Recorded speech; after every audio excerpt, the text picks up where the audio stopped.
What's going on, everybody? Welcome to another episode of Pod Scum. I am, of course, your host, Reckless Rex Ruger, watching my back as always, and I promise you he won't say a word, the Freddie Mercury puppet. We are back with another incredible episode. It's what we do, folks, and we ain't about to change it now. Before we get down to it, as I do every time we get together, I will address the proverbial elephant in the room. You, of course, have your eyes glued to these smoldering good looks, these luscious blonde rock star locks, and how could you not? You're only human. I will confirm that, yes, indeed, you are looking at the one and only that we know of love child of one Diamond David Lee Roth. These days, I don't know if that's anything worth bragging about. Opinions vary, but there it is out on the table. And now we can get down to brass tacks, which, as I said, is another incredible episode. I'm very stoked to have today's guest on. Before we get to it, I'll give you my obligatory promotional spiel because, as you know, if you have a podcast, I say it all the time, you must pimp it. The pimp hand is feeling very strong today, so here we go. Make sure to tap in to Pod Scum on our Facebook page. The handle is Off the Couch Boxing and Pod Scum. Don't be confused. I have two shows, one Facebook page. For you pugilism fans, we got you covered with Off the Couch Boxing. For you rock and metal maniacs, we got you covered here on Pod Scum. Also, check us out on Instagram, same handle. I've dumbed it down for you guys. I've dumbed it down for me, which these days I need. Your boy Rex has a birthday coming up in 2 days, and it ain't getting any easier to keep things locked up in here. So, Instagram, handle, Off the Couch Boxing and Pod Scum. And, of course, if you're watching us right now, Instagram, great platform. I try to give you guys amazing little reels, little snippets from these conversations. Facebook, amazing for promoting, letting you guys know when the episodes are going to drop, who's going to be on them. But if you really want the full meat and potatoes, you want to watch and listen to the entire conversation, here on our YouTube channel is the place you need to be.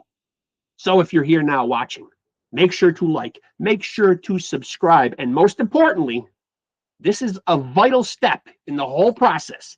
Make sure to find that notification bell in the upper regions of your screen and do something dreadful to it. All the kids nowadays say, smash the notification bell. Now, at the risk of destroying your device, maybe I would warn against that. But find it, maybe gently press it, poke it, elbow it, punch it, headbutt it, whatever it is that you're feeling in here. Just make sure that notification bell gets pressed, because that will keep you in the loop and privy to when new content is going to drop. As you know, we bring you something new every single week.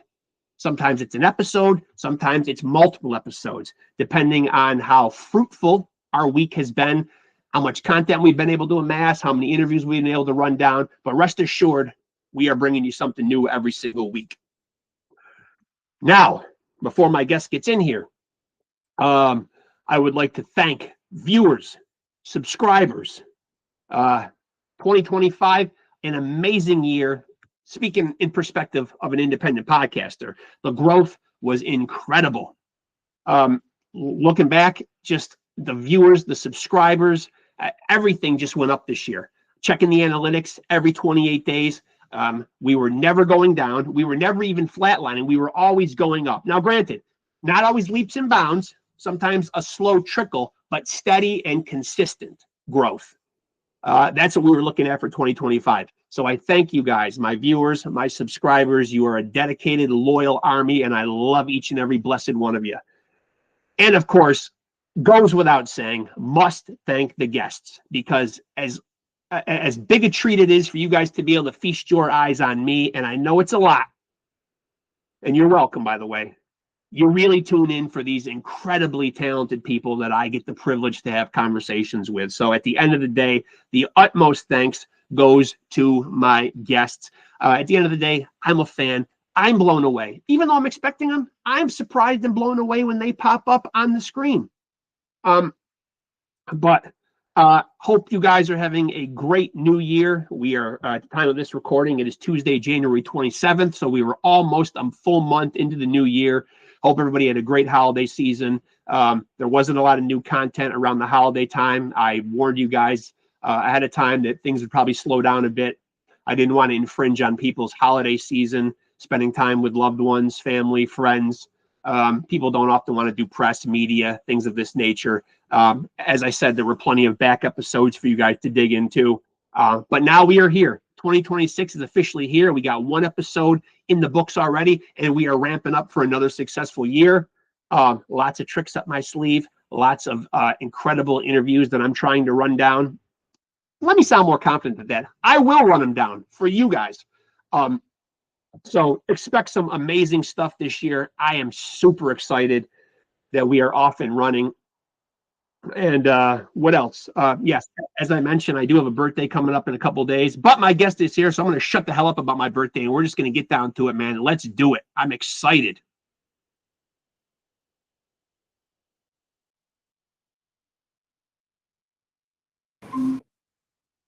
Hello, Jennifer. Hello, how are you? I am so good now that you're on here. Oh my gosh, I can't even imagine. Yeah. Well, I'm going to go with the full name because I love the fact that you've added Precious to it, Jennifer Precious Finch. That's right. Yeah, I love that, man. First of all, for people that have known you your whole career as Jennifer Finch, tell people a little bit where the Precious comes in. Oh, you are so sweet to ask. Can I ask you a favor? Sure. Can you delay by 5 minutes so I can put a shirt on?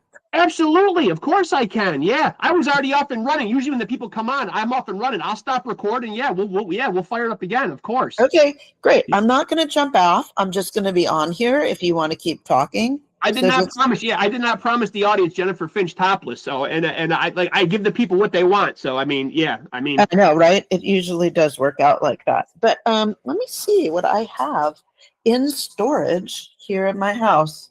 Wow, an actual exclusive, man. I don't think people expected to tune in and actually see Jennifer Finch dressing. What do you think? I'll be honest with you. I'll be honest with you, and my wife has told me this too, man. It is good to have a little more estrogen on my podcast because hosting a rock and metal show, you know, at the risk of sounding crude, it can often be a bit of a sausage fest. I mean, there is a lot of guys on here, and I'm not trying to sound crude or whatever, but you know, rock and metal musicians. I'm sure you know this, obviously, from being an artist yourself. You know, it kind of is oftentimes viewed as at least a men's fraternity of sorts. Sure. You know, I'm trying to break that stereotype because I don't want to alienate women viewers. No, not at all. Why would you want to do that?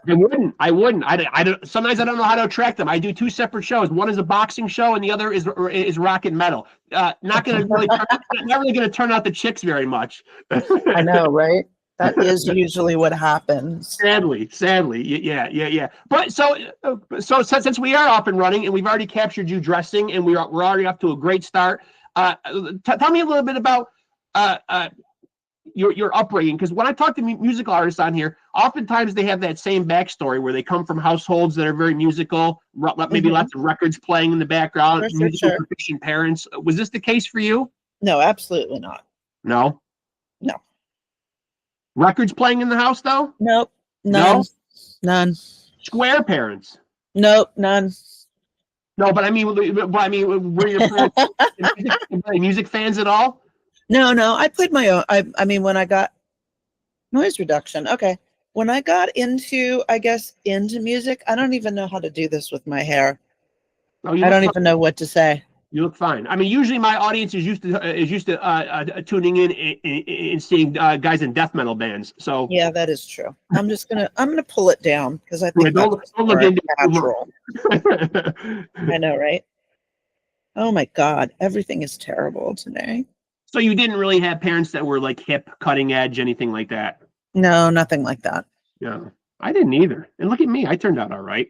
I know you turned out great. We turned out fine. I actually had parents that were quite strict, man. Like my father wanted to police a lot of my music. Yeah. Really? Like how? Kind of a bummer. You know, they were very religious. Yeah. Very worried about the stuff I was taking in. Interesting. So what would they do to police that?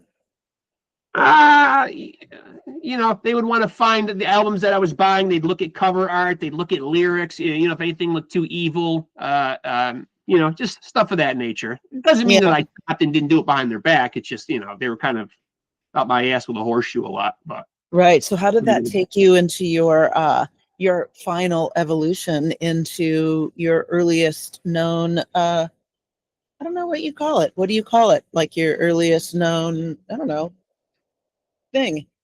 Well, it's interesting. Now you're interviewing me. Yeah, I know. I don't know. I think the religion part turned me off for a while, and not to say that I don't have a belief system, but it definitely turned me off to organized religion. Sure. Yeah, Of course. yeah.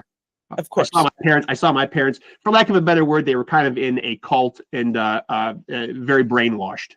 Yes. They spent a lot of their years brainwashed. Yeah. Yeah, of course. And sometimes, sometimes when you're the kid, you can see it, and your parents can't. Yeah. It's odd, very odd. Yeah. For sure. Yeah.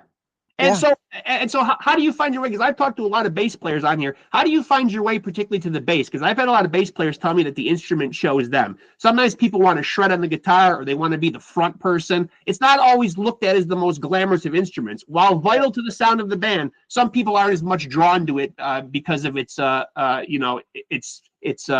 it doesn't always have that grandiose, appearance like other instruments do. Sure. Yeah, I don't know. I always felt that bass was this really magical sort of instrument that sat between the rhythm and the melody. So I always felt that I was just sitting right there in between, Danita and Susie's writing and Dee's drumming. So it was always a really great place to be. Yeah. If you're that kind of person, but I am not that kind of person. So it was a struggle for 10 years. A struggle in terms of how? A struggle of just being able to get out of that position. Okay. And so I'm glad you brought up the girls. I'm glad you brought up L7. Back when you guys were, for lack of a better word, the heyday, when things were really going great, the 90s, a glorious time when rock, I don't know, was it a glorious time? 2010s? What are you talking about? Was it a glorious time? Of course it was a glorious time. I barely remember it. Oh, okay. So, but do you remember the creative process when you're making those albums, and what was your role in the creative process? Yeah, that's a really good question. I mean, my role in the creative process, actually, when you get right down to it, was really just to say, hey, I think this is going to work. I think this is not going to work. And it was just as simple as that. There wasn't anything more than that I remember. But yet, and tell me if this is, this is going to be accurate from the documentary about you guys. Danita credits you as being very persistent, having amazing networking skills, stage energy, and really boosting and helping build momentum for the band. Accurate? I would say that would be accurate if that's how you wanted to look at it, but I never looked at it that way. Okay. Which is fine. She looked at it that way. Okay. Are you downplaying your contributions? I'm not downplaying my contribution. Thank you. I don't want you to do that. Okay. Yeah. That will be fine. And so you start your career, though. You start your career in a band with the great Courtney Love. Did you see her talent very early on and know that she would go on to do the incredible things that she did? Yeah. I think that I always knew that. Yeah. Yeah. And she definitely, I feel like you want to talk to her maybe more than you want to talk to me, as far as somebody that could really develop a scene out of the people that she knew from that audience, Yeah. So let me ask you, do you consider yourself photographer first, musician second? I know the photography is very important. Musician first. None. What do you mean when you say none? None. I don't consider anything like that as a hierarchy. I just consider everything equal. Okay. So it's two separate art forms, photography and music. They obviously much scratch different itches. How do you find fulfillment out of each one of them? You're so fun. I don't know. I just go and I do it until I don't do it anymore. How's that for an answer? How do you know when something's going to make a great picture? You just I do not know when something is going to make a great picture. All I could do is set my models up or set my people up and see what happens. Okay. And I know what's going to be good. I know what the outcome is going to be. So we'll see. Okay. And so Early And on in that's life, do you get a camera in your hand first or a musical instrument? camera was the first thing I got.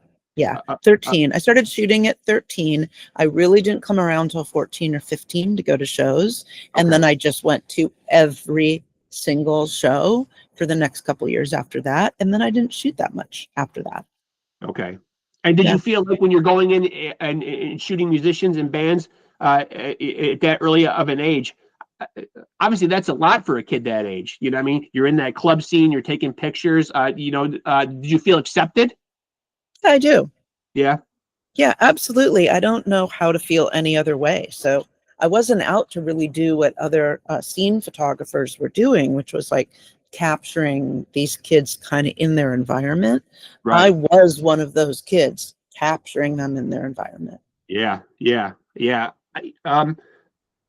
Let me ask you about your music listening trends these days. Like if you're puttering on the house, you're listening to music. Do you fall back on your stuff that's familiar to you? Or are you able to find new music being made today that kind of excites you? Yeah, I think that I'm like looking around to music being made today that excites me. I'm really not about, dropping the needle back on, you know, 2006, Right. mostly because I don't think anything happened that year, but also because there isn't really that much that did happen. So I'm really not out to do that. Okay. Okay. Um, just going on the timeline that I got from the internet, you left L7 in 1996 and returned in 2014. What was the impetus for leaving in 96? Something you felt like you just had to do? Did you want to explore other stuff? Yeah, I mean, I think that if you were to interview L7, this would be a pretty major hot take, Yeah.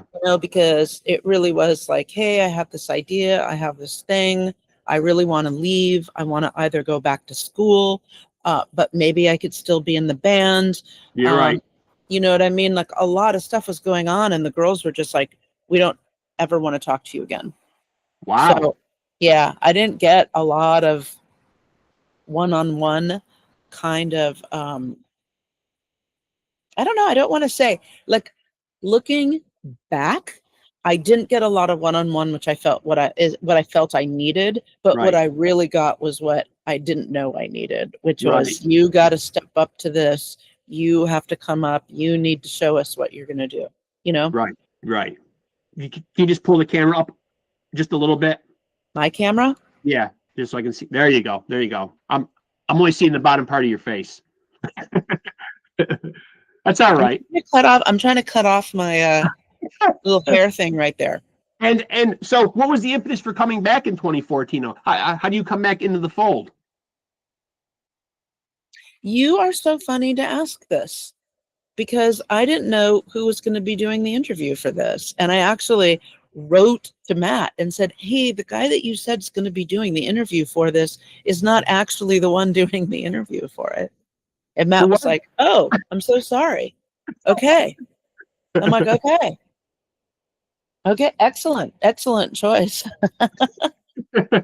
I love Matt though. What a great guy to work with, though, man. Oh my God, are you kidding? Yeah. I know. No, no, Yeah. no, no. I am very lucky. Yeah. I am very lucky because I've just always said, hey, can you do this like every couple months? Like kind of rewrite these posts and Right. figure out. And he is so good at exactly what he's doing right now. Oh, he was a pleasure to work with. Yeah. And oftentimes when I set these interviews up, I can oftentimes, depending on how accessible a guest is, I can set them up on my own if I can reach the person through Instagram or Facebook. So oftentimes, obviously, I do have to go through a publicist or management, but it's so refreshing when they're easy to work with, though. You know what I mean? He was just for sure. sending me a lot of information on you, you know what I mean, which was helpful, and just timely responses. And I had to reschedule one time last week. He was super great at getting me another date. So yeah, shout out to Hutch. Yeah, shout out to Hutch. Yeah, a great facilitator. Yeah, we should all be so lucky to have an assistant like Hutch in our life. I need a Hutch in my life. No, I know. I know. We could all use a Hutch. We can all use a Hutch. Yeah, I know. And so get back to me about the impetus for coming back in the band in 2014. Just feel like the right time? Yeah, I think that the impetus to really come back was in 2015, because we had talked about what we were going to do with the doc and how it was going to go. And then by 2015, we kind of thought, oh, maybe we should get one last show in Europe. And then that turned into a series of shows, which turned into another series of shows, which just turned into series of shows. Yeah. Which was great. Yeah. And then that turned into an album. And then that turned into another series of shows. Yeah. Now, when you're growing up and you're getting into music, I always try to word this a different way because I feel like it's the dreaded influence question. But do you remember an artist or an album or a song that really got its hooks in you and really jump-started the fire for you to want to do music? Oh my God, no, I don't. No? I really don't. I mean, there was a lot of very early on in my life, I wanted to photograph the Cramps, and I wanted to photograph, I don't know, whoever in that New York, LA genre. Yeah. And I never thought of it as really a career choice. It was more like a fun thing to do. And that just happened. And I've never had really any kind of, oh yeah, that thing happened where we went and did a thing and made some money. Like it hasn't happened. Right. Just saying. And so when you leave L7 in 96, though, it wasn't about stopping making music because you did do other musical projects in the interim. Sure. Yeah. And talk to me a little bit about those projects. Well, in 95, I was coming out of Other Star. Oh God, what were we doing? Was it 95, 96? Yeah, it was like end of 95. And then we did a record in 96. Right. And that record was called whatever it was called, Beauty Process. I think that was it, right? And it was great record. And then they all told me that they didn't want me to be on the record. They were going to hire someone else to do bass lines. They were going to just do a bunch of stuff. And I think that they hired someone else. It wasn't a great experience. And yeah, I don't know. Sometimes it goes that way. Yeah, I don't know. I don't know what to say because I don't really consider myself a very legible bass player.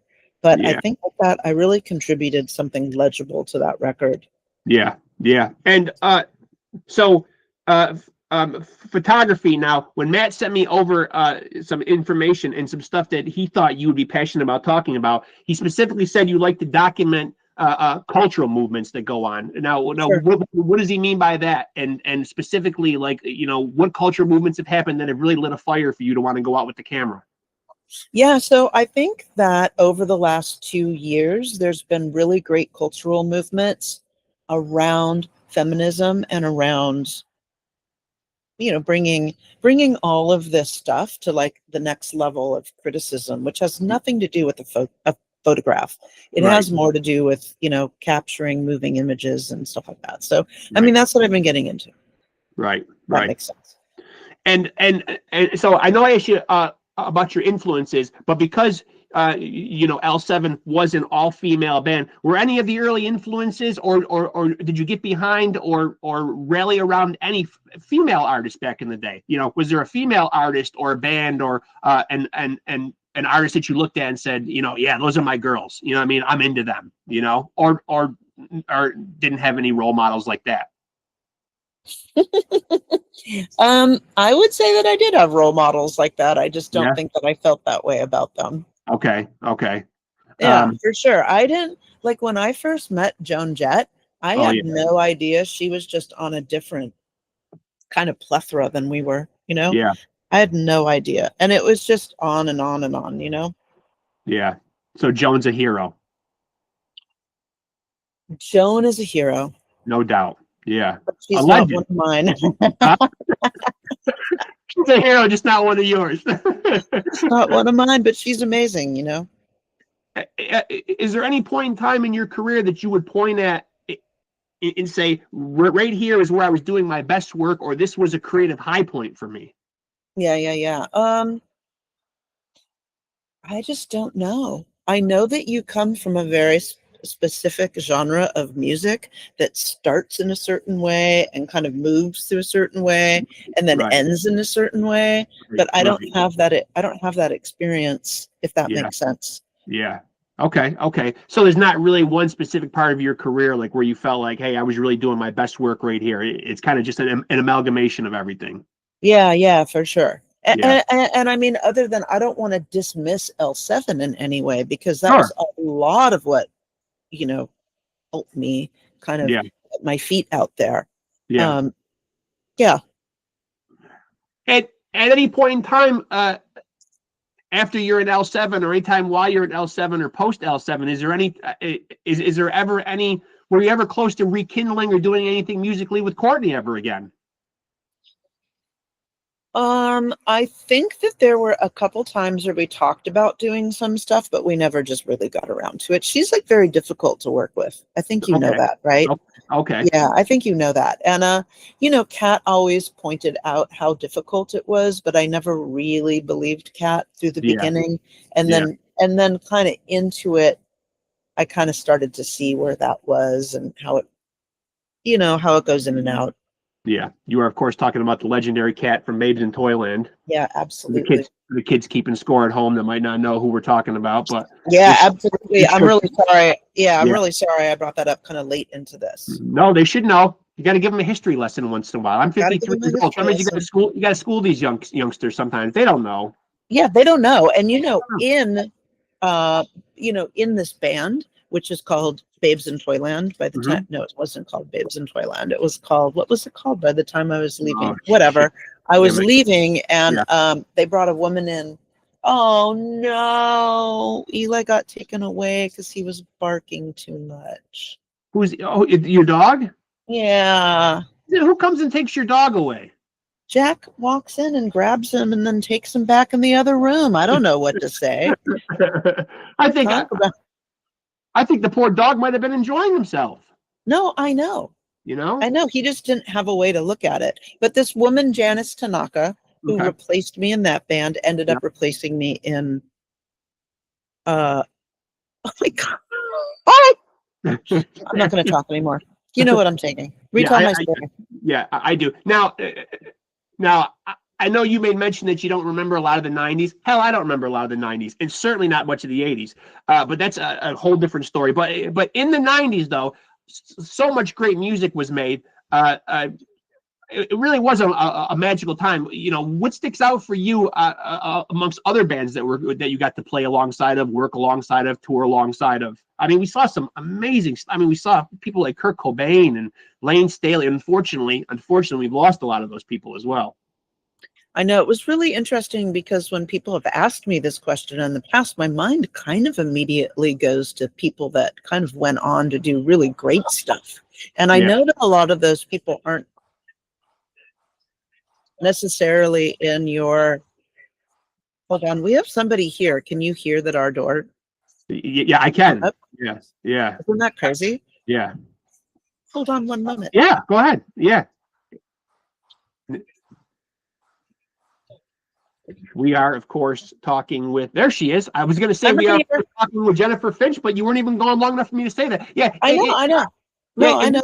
It really is sad to think about, you know, for lack of a better term, and I know even most of the people associated with it hate the term grunge or whatever, but it's what people seem to understand the most. But many people, unfortunately, that were involved in that scene, you know, major people in it have passed away. It sucks that has to be one of the things that people revert to immediately, you know, is all the great and talented people that we've lost.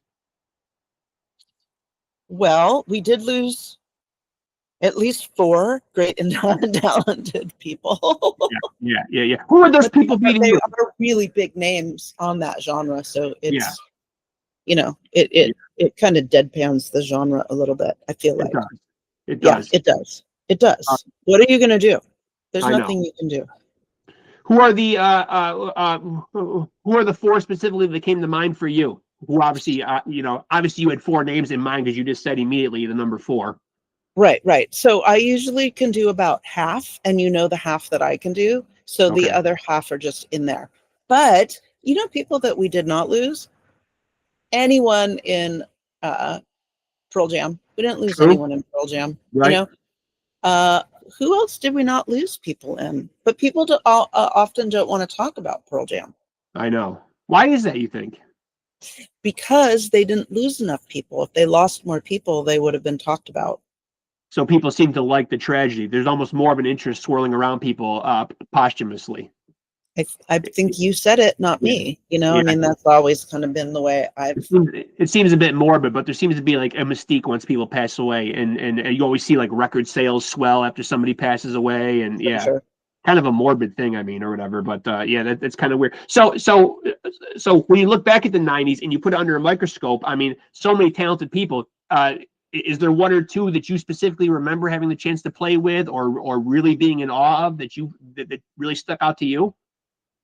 Yeah, I mean, we were really a band that started in Los Angeles. We knew what was going on in Seattle. We knew we had to get out of Los Angeles because there was nothing in LA to play for. So this was going to be, 80, 88, Yeah. 89, Yep. 90. These are these 3 years. So we started going up to Seattle pretty heavily in 89, played a lot of local shows, and went on tour with Seattle bands that weren't on the road yet. And then we're already generating huge amounts of press. We got a lot of press in 90 because we released a Sub Pop Singles Club, and we kept going and through the 90s. But then, then after that, it was just Nirvana broke. Right. So there wasn't much to do after that. Like after that, it was pretty easy, but yeah. And so if you're going to sit around and create music, what's your own, we talked about the band a little bit, but what's your own individual creative process like? Like there's kind of two schools of thought. I've had people on here that write songs or make music where they're either kind of getting sparks of creativity throughout the day, and maybe they're jotting stuff down or humming stuff into a phone or doing whatever it is that they do. Or there's people that kind of sit down and treat it like punching a clock, like going to work. I'm going to sit down, I'm going to create some music. What kind of creative are you? Spontaneous? I don't know. It's because you have this thing, like there are people that create like this, people that create like this. In my interaction with people, it seems like usually people will say, yeah, sometimes I sit down and I say, I got to write some songs right now. Or I have people who are just like, yeah, ideas are coming at me throughout the day and I'm writing them down, or I'm recording myself playing a riff or. Right. I don't know what to tell you. I don't know how it overtakes you. It just kind of overtakes me to sit down and write, and then I don't write again for years. I mean, honestly, that's the way it works. So I would call that spontaneous then, when the spirit moves you. Okay, that is fine if that's what you want to call it. Yeah. And how about your relationship with touring, which probably doesn't get easier as you get older, and maybe tearing yourself away from your creature comforts and going on the road. Do you still love to tour and play live? I love to tour and play live. Yeah. I mean, I don't know if anyone really relates to that, but I know so many artists that torture themselves over having to go out and playing live. And I just don't think that a lot of that has to do with the band's overall drive, Right. Yeah. And so when people put out music nowadays, obviously how we listen and consume music is very different nowadays.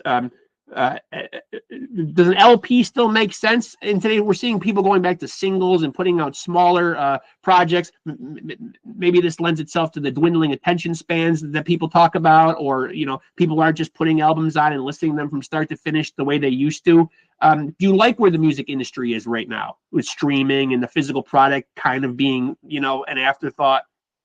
Yeah. I mean, I am an afterthought kind of person, so I'm always going to be looking at the afterthought. I'm always going to be looking to see how, Beyonce is going to put out music, or whoever's in that category.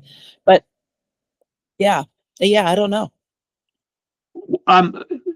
So since labels really aren't such a big thing anymore, where do you think we find like our next big, huge superstars? Like for instance, are you a fan of these TV music like talent shows like American Idol or The Voice? No, never watched. I haven't had any mainstream income in my wallet for a very long time. Well, because it does seem like the Michael Jacksons, the Madonnas, the Princes, all the iconic superstars like from back in the day. It always seemed like there was a label that put money behind them, and they just became like these huge superstars. Like with the way music is today, where do those people come from now? How do we find them? I think personally, I think they are still out there. They are. Personally, I think they're still out there. You just Me have to too. look for them. They're just Yeah. not going to have the big names, just like they've never had the big names. Right. And you really are going to find them based in, I don't know, genre Yeah. Yeah. right now. And you're going to find a lot of bands that play around with genre as their art, we'll call it. Yep. And a lot of bands that are just like, I don't understand. This is my genre. This is what I do. Right. So I'm a little confused. Right. Right. And so these days, when you're not making music, you know, how do you occupy your time? Was it safe to say that you're out doing photography on a daily basis, a weekly basis? Are you out there quite often? Doing photography? Yeah. Not Yeah. really. No. I mean, not really. Not in the last year. 2025 was kind of a really great year of kind of eliminating certain things and Yeah. seeing if they were going to come back in 2026. Like, I think 2026, I'm not like a woo-woo, we're going to get it. 2026 is going to be our magical year. But Yeah. I do think that there are some like kind of cool stuff that's going to come out of 2026. And a lot of this just has to do with that's how, you know, that's just how the you know, how the whatever you want to call it, how the I get what you're I don't saying. want to say it, but you know, like how all of the different, like, you know, Japanese, Chinese, Asian, and all Sure. these different kind of things broke down. And this year, 2026, is the first year of the fire dragon, Yep. which I don't really believe is much of anything, but I do think it is something. You think it is? And so let me ask you this, because you are so creative, do you ever foresee, and I don't know if this is even a creative endeavor that you are interested in, but we've seen so many musicians go down the path of writing a book. Is there a memoir in your future? I would say that there either is or is not a memoir in my future. That's very diplomatic. I know. You're welcome. Yeah, yeah, yeah. That's going to be my soundbite right there, that you're teasing or not teasing a memoir. I'm teasing Yeah. or not teasing a memoir. Right. But you probably have amazing stories, though, and there are lots of musicians, obviously, who have ventured down that road. Is there a way to make it unique and different? Because the rock memoir has been done so many times. The rock memoir has been done so many times. Yes. I have to tell you, like, I went in to start doing a lot of reading of the rock memoir. Yeah. And for most people my age and just my sort of ability to see like lifestyle is a little bit more queer than other people. Yes. I feel like I myself, I'm not covering a lot of the queerness of it, but other people have. So Roddy Bottom from Faith No More has. Great book. Congo from whatever has. And I do think it's like really interesting how they frame their accomplishments through these like looks at celebrity. Yeah. I don't, but they do. And I think it's pretty cool. I love that you shouted out those books too. Kid Congo Powers book was amazing. Really amazing. You thought it was amazing? Yeah. Tell me why. Well, first of all, I had a long story short, a couple years ago, I had a couple detached retinas. And so I had some eye problems and I had them cleaned up and fixed or whatever. And then I got really into audiobooks, which has been a godsend because I'm a voracious reader. So I was so happy to find that audiobooks. But what I really love is when the author narrates them themselves, and hearing Kid Congo narrate his own story and tell his life story. And, you know, when someone tells their story, they know where to add the inflections and they know where to, you know, add excitement. And no one can tell your story the way you can, you know. No, and I just can't, right? And honest. And, you know, I love all the Gun Club stuff. I love that band, courtesy of Mark Lanigan, because after reading his book, I went back and didn't even know anything about the Gun Club. Yeah. So what does he say about all of that? I never read Mark Lanigan. Mark Lanigan is the greatest audiobook I've ever read, and I've said it on my podcast many times, the greatest book. And I will say that I have an unhealthy fascination with Mark Lanigan to the point where I can't get Mark Lanigan on the podcast, obviously, because he's another person that we unfortunately have lost. But I have tracked down lots of people that he's worked with and gotten them on this podcast just so I can feel like I'm kind of gotten close to Mark Lanigan. I've had Jeff Fielder, who was a guitar player in his band. I've had Alan Johannes Yeah. on. I've had Duke Garwood. I've had people that he's made albums with just to pick their brain. You know, I focus on the person, but I got to get my Mark Lanigan questions in there a little bit. You know, indulge. Right. Mark Lanigan's book was, yeah, absolutely amazing if you haven't read it. Okay. Incredible. Incredible. Interesting. And he also narrates his own book as well. So it's 11 hours of like you're sitting in the car listening to Mark Lanigan tell you his life story. Wow. Nothing better than that. Yeah, incredible. Hey guys. And he's obviously got that voice too. You know, he's got the gravelly voice. You know, it's very soothing. Yeah, it's good. I would recommend it. And Kid Congo Powers, to answer your question, is just, he's a candidly honest guy. It was a great book. Yeah. Yeah, honesty is important, I think, in you know, when you're going to tell your life story. Don't hold anything back, even if it paints you in a bad light. Sometimes Mark Lanigan's book did that quite often. Yeah. You know, no, I agree. He pulled no punches, and you know there was a lot of dark times in there, and you know, a lot of shenanigans with Kurt, a lot of shenanigans with Lane, but he didn't pull any punches with any of it, though. No. Amazing. He didn't. You don't think he did? Oh, what do you think is a good pulling of the punch for someone like Mark Lanigan? I don't know if he would even be capable of actually pulling punches, because he does, you know, and you know, you may have had interactions with him and actually like known him on some type of a personal level. I did not have the privilege of knowing him, but he just doesn't seem like one of those kind of guys. I don't think that could go there. I saw him in some interviews before the book was coming out, and you know, he kind of said it just wouldn't be art and it wouldn't be my story if I wasn't authentic with it. You know. Yeah. And I think he stuck to that. I think he stuck to that. There was some pretty dark, harrowing stuff in there that was, you know, where like he'd tell some dark stories, and then I'd go a couple of chapters in, and I'd be like, I don't see how it could get any darker, and it would get darker. You know? How would it get darker?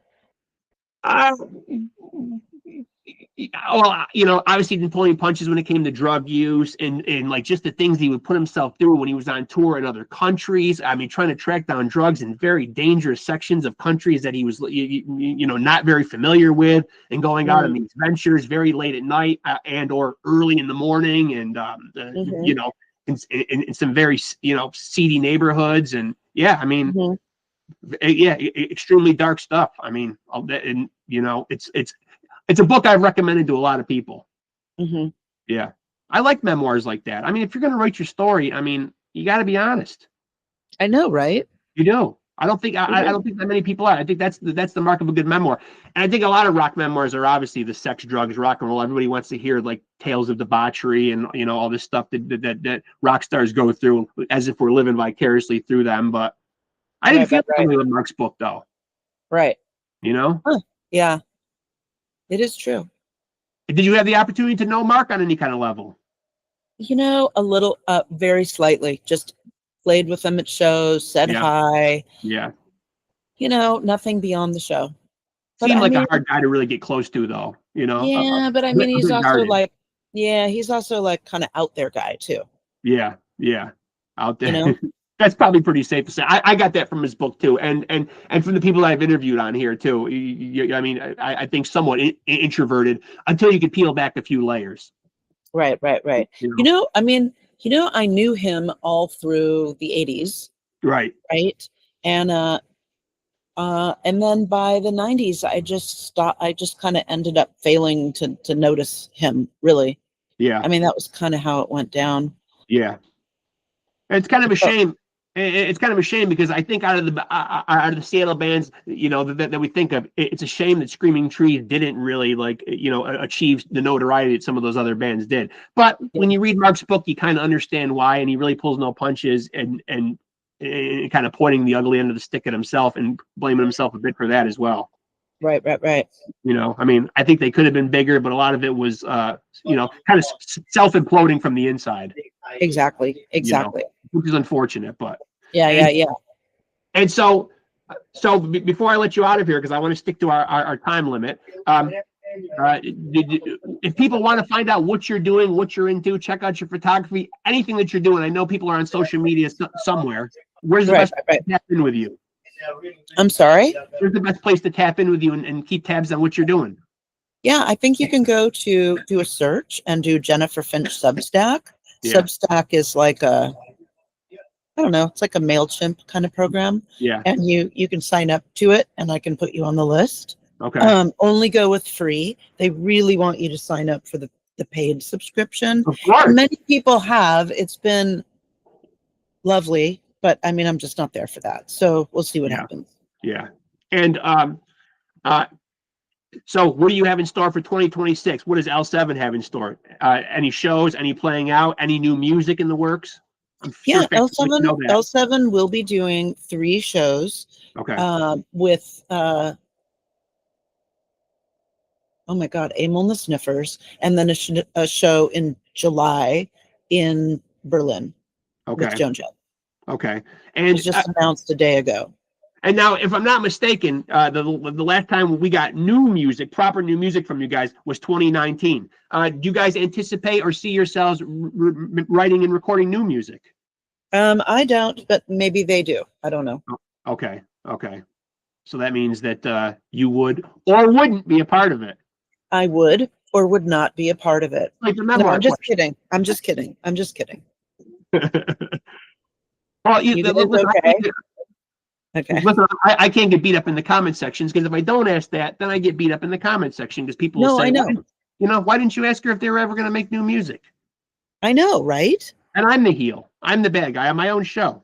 I know. Not a Thank you. good feeling. Yeah. Thank you. And Thank I've you. played that role many a times. Oh, that makes me feel good that you're smiling and saying thank you. Oh, thank you. Yeah. I appreciate you doing this, though. It really was a pleasure meeting you. I've been trying to, and I didn't tell Hutch this, but I have been trying to run down somebody from your band, preferably you or Danita, probably since I started this podcast. Wow, really? Yeah. How funny. Yeah. I love you guys, man, and I wanted to have somebody from the band on for, and I probably been doing this about 3.5 years now. So yeah, it's come Wow. full circle. It's come full circle with you, Jennifer Precious Finch. I know. And now give me the backstory quick because we glossed over it though. How does Precious enter into the mix? Oh, I asked you and then you didn't get to it. you are so sweet. My father loved a book by an author in the UK who used the name Precious to name one of his characters. And the reason that he used Precious was because when this guy was kind of on Precious, he would explode into anything that sort of took him out to the other side. Oh, cool. Cool. And so that's a nod to the relationship with your father then. Beautiful. Yeah, it's a beautiful thing. Yeah. Do you still have your parents or have you lost them? I have one. They're both gone. I mean, my father went in, gosh, the 90s. My mom didn't until 2000s, Yeah. Well, I have one left, but I have 3 grown children and 6 grandchildren, so I'm busy. Yeah. I know. Oh my God. Grandkids, I know. Got a birthday the day after tomorrow. Whoa. Yeah, 22 years old. Crazy. Kidding, 53. I can't lie. Crazy. What do you do for the kids for their birthdays? What do I do for the kids? Well, I have to admit that me and my wife are very standard grandparent stuff. Spoil them rotten, and I'm not ashamed to say that. I mean, with limits. They're not running amok here, and they are all great kids. And probably every grandparent says that about their grandkids, but they really are great kids, though. But usually we kind of let them pick. The majority of the grandkids, their birthdays fall in the summer, so it's a lot of outdoor stuff. We have a swimming pool, if they like to swim, cook out, bonfire at night, just simple stuff. I mean, if their parents want to throw parties and they want to do it at some location, that's on them. Right. If they're going to do some Chuck E. Cheese shit or some, Billy Sure. So how old are the grandkids? There's 6 of them. There's 6 of them. Oh boy, you're going to put me through this now. Okay. No, really? Yeah. I just traveled out of the country with my wife at the beginning of the year, and on the plane ride home, I said the new year is starting up. I got to make sure that I got all the kids' birthdays in a row. All right. So the youngest one just had a birthday January 22nd and turned 4. Okay. And then the other one, and then the next one up is a boy. He will turn 5 May 25th. Nice. And then the next one up is a girl who will turn 6 in June. Okay. And then the other, I have 3 of each, 3 boys, 3 girls. And the next one will turn, 8 in August. Okay. And I skipped one in May. I'm going back now. And then my other grandson will turn, 10. And then And then my other grandson in August will turn. No, he'll turn 9. My other grandson will turn 12. Okay, so you have All 12 and under. 3 grandchildren that were all born in August. I have 2 in 2 in all the summer. Like 1 in May, 1 in June, 2 in August. Yeah, That's 4. that's 4, and then 1 in January. Oh my God, where'd the other one go?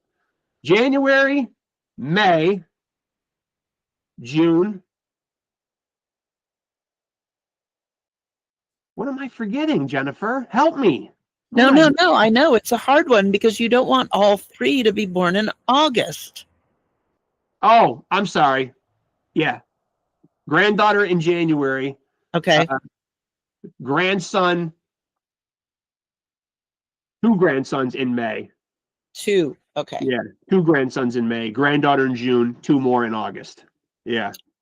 You see, it's a lot to remember, and it doesn't get any easier to cram stuff in this 53-year-old mind. That I am noticing. I got to get on some ginkgo biloba or something. I got to get the memory right. I know. I have a 59-year-old mind. It scares me because I work in healthcare. My day job is as a nurse, and I work in a nursing home. So I see dementia, I see forgetfulness, and it scares me. I know. It's terrifying to me. It's terrifying. I know. What are you going to do about that? I don't know. Well, I mean, I try to keep the mind sharp, crossword puzzles, there's all these things that they recommend to, take different routes when you're going places, challenge your mind throughout the course of a day. I don't know if any of it really works or if any of it's bullshit, but you got to do it.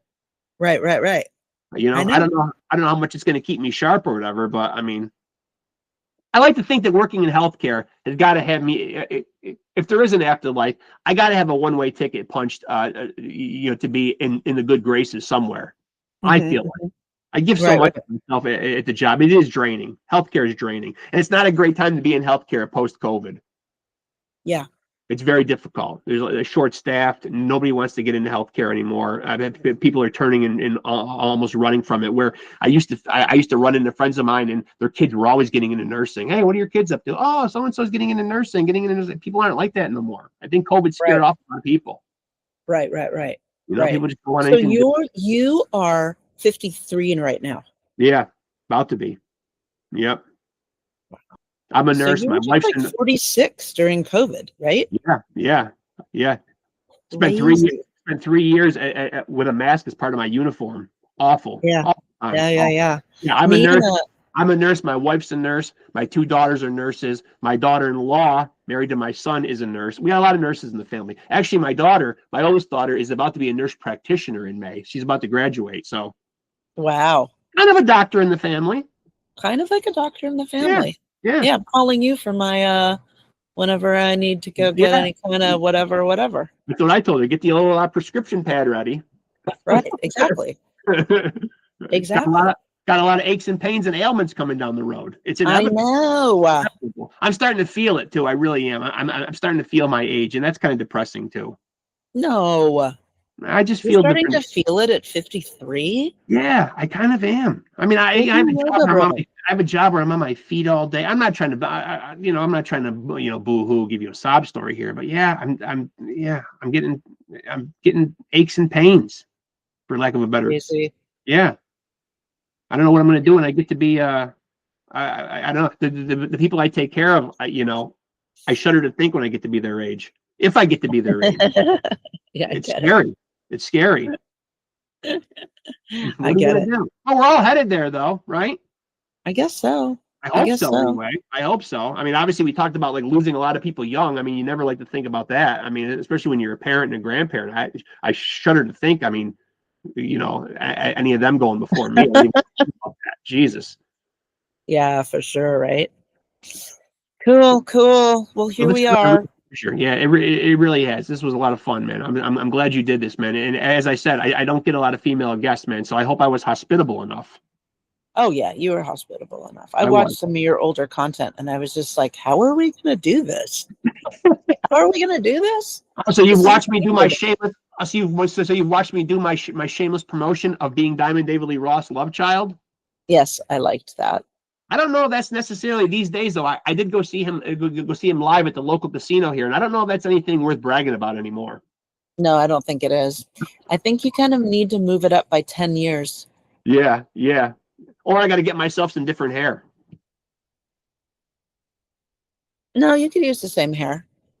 Just pick a different rock star from the 80s and claim him as my I know, but you know, the deal is it's like he was the big rock star yeah. of the 80s, That's why right? You can't yeah. really finger out anyone else from the era after that. Right, right. You're either with him or you're with Aerosmith or you're with whatever. But, you know, Yeah. after that. Well, I specifically singled him out because the age worked, because feasibly I could be his love child if he had me at 18 years old. And let's face the facts, man. I'm pretty sure we could say David Lee Roth was probably promiscuous at 18. No doubt. Had to be. He would have had to been promiscuous at 18 to have you as a love child? Sure. Yeah. I'm 53. He's 71.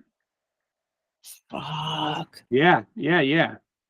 I would have said, because being an independent podcaster is very difficult. And I was saying before you got on here that 2025 was a great year. I mean, when I'm measuring up my analytics and my numbers, you know, I'm putting it into perspective as an independent podcaster and just building this thing from having a computer and a laptop or a webcam. And it's been wildly successful in terms of being an independent podcaster. You know, I'm not Joe Rogan or anything like that or whatever, but you know, you got to try to stand out from other podcasts. So making the outrageous claim that I'm David Lee Roth Jr. has actually helped, because people do remember coming on this podcast and they remember my idiot shtick here that I do. Interesting. Yeah, because this is not my real hair. I go to great lengths for this podcast. Yeah. Do you? Almost to the point of people have even said, you know what, you're kind of teetering on cross-dressing for a podcast. Yeah, maybe I am. Huh. But I promise it's all men's clothes from here on down. It's just the hair. Right. I get it. Yeah. I get it. But you know, you understand this as an artist. It's what you do for your art. Yeah. Commitment. You know, maybe 2026, I buy a black wig and I say I'm Gene Simmons' son. But see, that doesn't work because he has documented children. I specifically had to find somebody that didn't have any kids either. And Diamond Dave, to the best of my knowledge, has no documented children anywhere. Yeah. So it made the most sense to pick on him. But I don't know. Diamond Dave also does a lot of the trajectory that you're doing that kind of makes sense. Also, yeah. You know, I mean, I feel like he would love to be a guest on here. Unfortunately, his publicist did not share in that sentiment, and I got shot down. But I have tried. I thought Dave would get such a kick out of this if only me and Dave could connect. I'm not going to hit him up for any back child support. I mean, he's been a deadbeat dad, but I mean, I know, but what? I guess you could hit him up. I've tried through his publicist, but unsuccessfully. Yeah.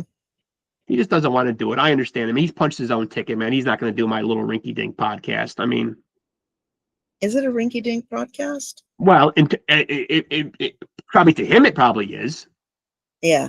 I mean, he seems like the kind of guy that's a bit on the pretentious side and probably takes himself probably a bit serious, as evidenced by the fact that he's still out there and really thinks that he's Diamond Dave from 1984. He does. Mm-hmm. It's a little delusional. And I ask people like that all the time on here. Sometimes people just stay at the party a little too long. And sometimes it's sad to see. Yeah. It is. I mean, if you don't have the chops, you shouldn't be out there taking the people's hard-earned money. I mean, you know, I just had a conversation with someone the other day who said that two bands out there, I think they were, I hate to pick on them, Foreigner and Lynyrd Skynyrd, going out there and charging money, and there's no original members in either band. Wow. Yeah. Wait. Foreigner and who? And Lynyrd Skynyrd, and there's Lynyrd Skynyrd, and there's no original members in the band. And I guess if you were like the roadie from 15 years ago, and you've kind of been absorbed into the band, and you know, I guess if you've been there for a long time, yes, you are in the current incarnation of a Lynyrd Skynyrd. But I mean, you know, if you're going out there and you're representing the songs and saying, hey, advertise it for what it is. We're a bunch of guys who are out there, but to charge $100 and more, like you're really seeing Foreigner and Lynyrd Skynyrd, is kind of the rub to me. I think. I don't know if that really. I don't know if that's a nice thing to do to people. I think it's a very nice thing to do to people, and I will always argue with you on this stuff. You will, okay. Yeah. Why not? Who cares? Yeah, we're going to go out and see some Foreigner. Yeah. But are we really We're going gonna to go get drunk and see some Foreigner. But if you like the songs and you know what you're getting and you've done the research and you know what the current lineup is and you're willing to plop down your money, that's, yeah, I say go I for it. guess so. Yeah. Why not? But no original members is a bit of a tough pill to swallow. I'd like to see somebody up there, even if they just bring Lou Gramm out there and or not Lou Gramm, Mick Jones. They just prop him up out there on stage or something. You know, put somebody out there. Put somebody out there. Yeah. Well, I appreciate you. No problem. I appreciate you. At least you did my Rinky Dink podcast, and that means something. You did my Rinky Dink podcast, because I'm going to tell you, I'm the only person out there that's going to admit that I have a Rinky Dink podcast. Yeah. No one else is going to admit that. I think you would be a natural, though. You maybe should think about podcasting. Yes. Yeah. No, it's too much work. Your work is too hard. I like coming on to other people's podcasts where It's a they lot of have work. to do all the work. You know? It's a lot of work. It's daunting. I always have notes. I do my research, tracking down people, facilitating, having my Facebook Messenger, my email all jammed up with going back and forth and correlating all this stuff. It really has become like a second job. I told my wife the other day, I think this is the last year that I'm going to do it. Yeah. No, and it's a hard one. I'm trying to get to a certain goal, but I do two separate ones. I'm a big boxing fan, so I've done over 300 boxing episodes, and I'm closing in on 400 episodes of the music podcast. Yeah, that there's a lot. Insanity, friend. Yeah, in 3.5 years, it's been a lot of podcasting. Yeah, I mean, sometimes multiple episodes, sometimes multiple interviews a day. It's the back-to-back ones, 2 or 3 in a day. Yeah. It's daunting, and I told myself when it started to feel like work and started to lose a little bit of the fun that I would pack it in. I get it. And it's starting to get there. You can relate, I'm sure. No. Well, what do you think? Should I put my hair back in a slip knot and then go back to bed? Yeah. Hey, if you're in a position to do that, I would love to do that right now. Now I got to go down and watch a granddaughter. I got to what do you have to go do right now? I'm going to go babysit. Oh my God. Yeah, my granddaughter. My granddaughter's downstairs, and my wife's going to be tootling off to work, and my other daughter's not home yet, so there's a little bit of time in between that she'll be hanging with Papa. Oh, that sounds great. So I can go down and further corrupt her, which is basically my mission at this point. Really corrupt these grandkids. Of course, it's important. It is the important things in life. Yeah, but I appreciate it. It was really a pleasure, man, and I'm going to keep in touch with Hutch. I'd love to have you back on again. Oh yeah, for sure. Maybe I'll make you my new co-host. Yeah, that's right. You should. That would be really good. Yeah, it would. I think the man-woman thing works good on talk shows. It does. We're sort of like a Regis. No, I don't want to say Regis and Kathy Lee. That's lame. I think we could do better. I could not help with anything to do with wrestling or podcasts. I mean, wrestling or boxing. Yeah.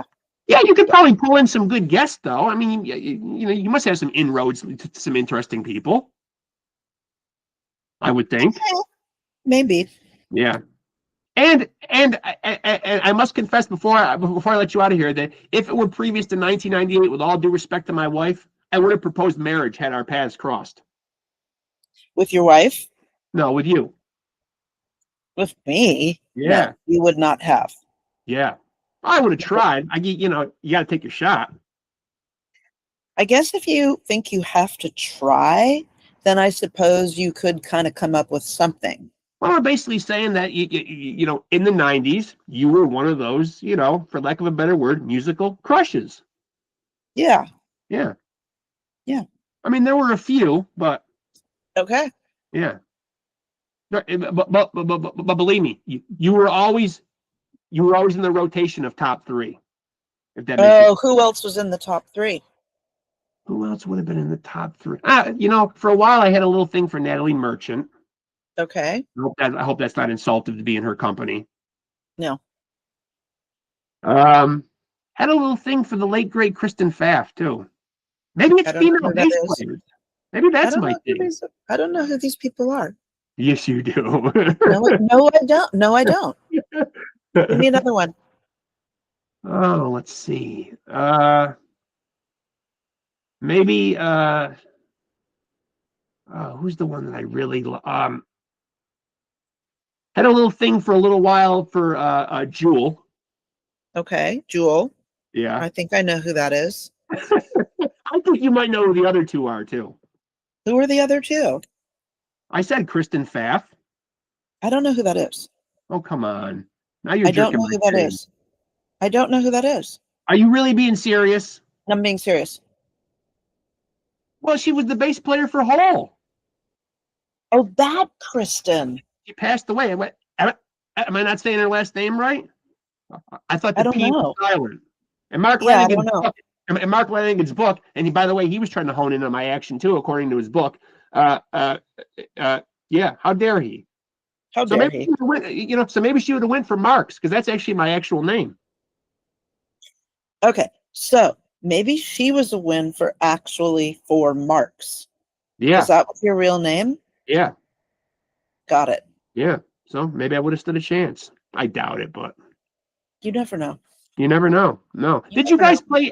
Now, just correct me if I'm wrong before I let you leave. Did you guys play Lollapalooza? What All of year? 94. 94. I feel like I saw you guys at Lollapalooza, but that doesn't feel like the right year. I'm gonna have to fact check you. I know. Some people think it feels a little bit different, because 94 isn't exactly 94. No. 94 was a good year, though. That was the year my It's a son good was year. born. I had my first child that year. Oh, Yeah. you wouldn't have been out there at Lollapalooza. Well, I went to God, the Dave SCUM. is right behind you. Huh? Dave is right behind Yeah, you. of course. Of course he is. Okay, just checking. How can I make the claim of him being my father and not have him in a place of prominence? So Yeah. who's below? Who's His chest, all the way down? his chest hair, Down. his chest hair is out and thriving. And I kind of do have a co-host because that's the Freddie Mercury puppet right there. Oh, got it. Okay. And, yeah, his beautiful mustache. And I got some boxing stuff up here, I try to keep it so I don't have to keep on changing backdrops. For a while, I was knocking myself silly doing that. I had a boxing ring behind me, and then that didn't go with the music one. And then, so I kind of got one that I could just keep up there, and it was universal. Yeah, yeah. You know what I mean? I feel you. Try to cut down on the work. Mm-hmm, mm-hmm. Work smarter, not harder. Yeah. That's probably a bad motto to tell kids these days, but Yeah, yeah. Do you think yes. that I should hit the leave call button and leave the call? Yes, whenever you want to leave, yes. I will probably do my little post amble after you sign off, as I usually do, and give people the 411 on how to find the podcast and all that kind of stuff or whatever, and do my shameless promotional plugging away. But yes, I usually do that. I usually do that post interview. So Okay. yeah. Well, I don't want to hold you up. I will bid you farewell. It was really a pleasure, ma'am. Ma'am made you sound old. I'm sorry. I don't want to end on ma'am. I want to end on it was a pleasure, Jennifer Precious Finch. It really was. It was a pleasure, Rexx Ruger. Yeah, thank you. Is that how you pronounce your last name? Yeah, Rexx Ruger. Well, I had to come up with something that sounded very 80s and kind of sounded like I could have been, Diamond Dave's son. So, but I appreciate Jennifer Precious Finch being on here. An absolute pleasure. I think she did accidentally hit the leave call button, but listen, everything that needed to be said was said. And look at that. She popped on just because she felt bad because she didn't say goodbye, right? You were on the leave call button.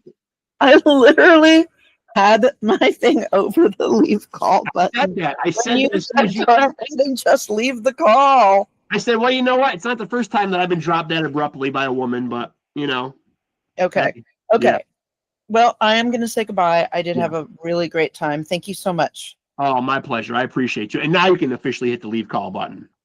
I'm not going to leave it until you officially say goodbye to me.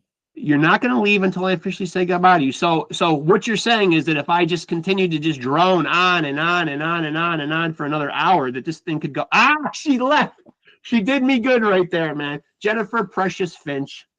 What an honor. Bass player, photographer from the legendary, and I'm going to say it, legendary L7. Oh, she missed me again. She either missed me, can't get enough of me, or she's just going to stay incognito. Jennifer, are you just going to stay incognito? Well, I think she's just going to lay low. Well, she's either there or she's not there, but we'll assume that she's not there. But I think we've said all that we need to say, and what doesn't need to be said doesn't need to be said. But it really was an honor.